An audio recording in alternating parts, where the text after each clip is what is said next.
How's it going, YouTube? I'm here to give you a quick review on the Saitek Cyborg gaming keyboard. Uh, Overall, it's pretty cool. I do like it. Some specs about it is it's got multicolor backlighting. It's got a touch-sensitive panel up here, which controls everything from volume to the color schemes, which I'll explain later.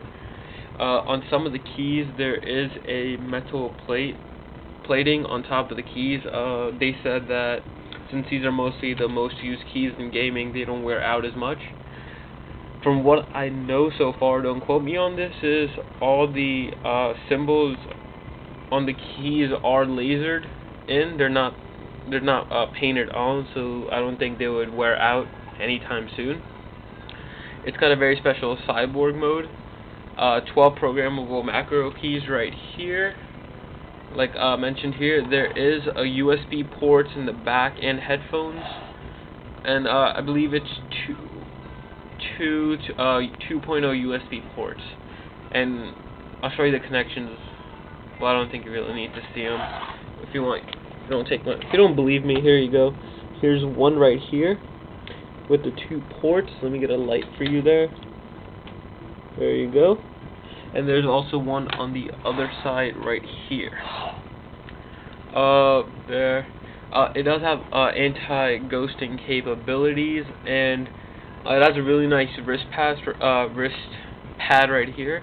It's not like normal keyboards where it just goes straight across. This is kind of slanted up, so it actually goes the way where your wrist does. And the connections on here are gold-plated for USB and the audio as well. Now, overall, I think it's a great keyboard. It's pretty much the basic stuff there. It's got 104 normal keys, and it's got 12 function keys, macro keys, whatever you want to call them. Mostly the keyboard does come in like a dark, I would say like a gray color to black scheme.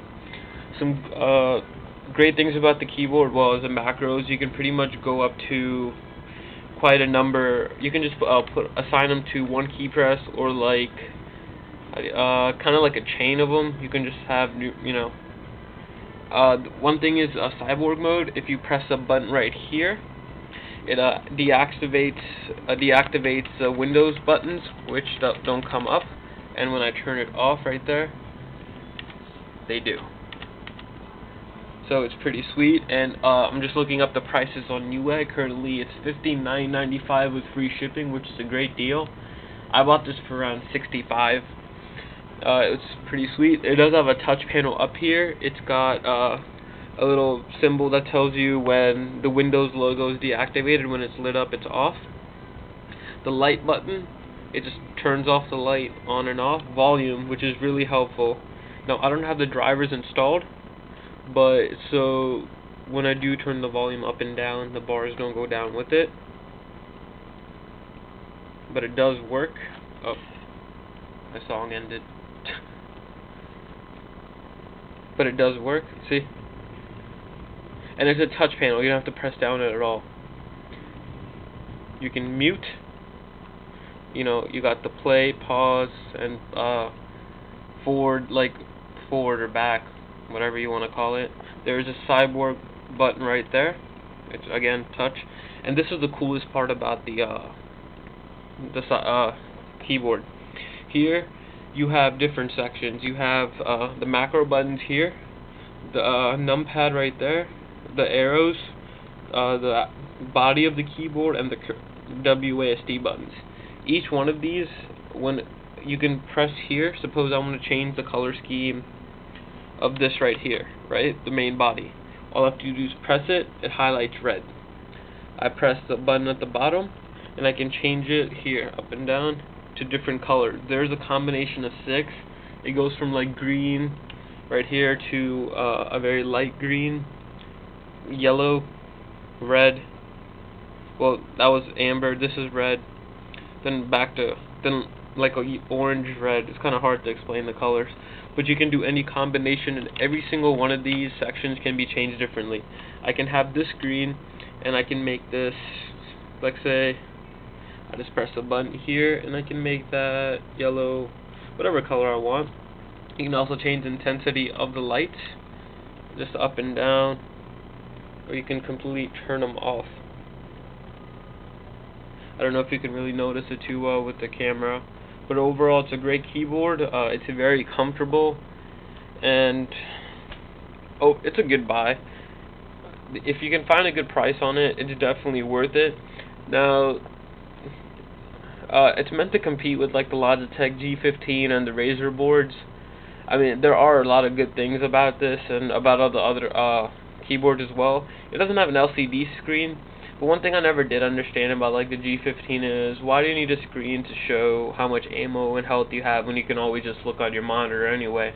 But I know it does give you vital information about what your temperatures are and stuff. Now, I personally didn't need any of that. I'm not trying to start any arguments or anything, but I don't think it's useful, so I went with this keyboard. I went over this for the Razer because from what my friends tell me and what I hear is when the backlights are off on I don't know which models it was exactly, but it's kind of hard to see the keys. Now, this is very easy. These stay on no matter what. I mean, like, not on, but you can always see them exceptionally clearly. And the cool thing is you can also change color. So if you have a case, you know, that's blue LED fans or some sort of color scheme or combination, you can always just change them. I would give this pretty much a 9 out of 10 overall. It's a great keyboard. Some things I personally didn't like. Maybe it's just my keyboard, but I have a very small scuff underneath the plastic right there, and I can't get it out. It doesn't pick up dust. It's not a mirror finish, which I personally do enjoy, but these keys do get dirty pretty easily, but then again, they're very easy to wipe off. Like there, I have a little bit of dirt, but it comes off extremely easily. Overall, it's pretty much a kick-ass product, and I hope this review helped you guys out.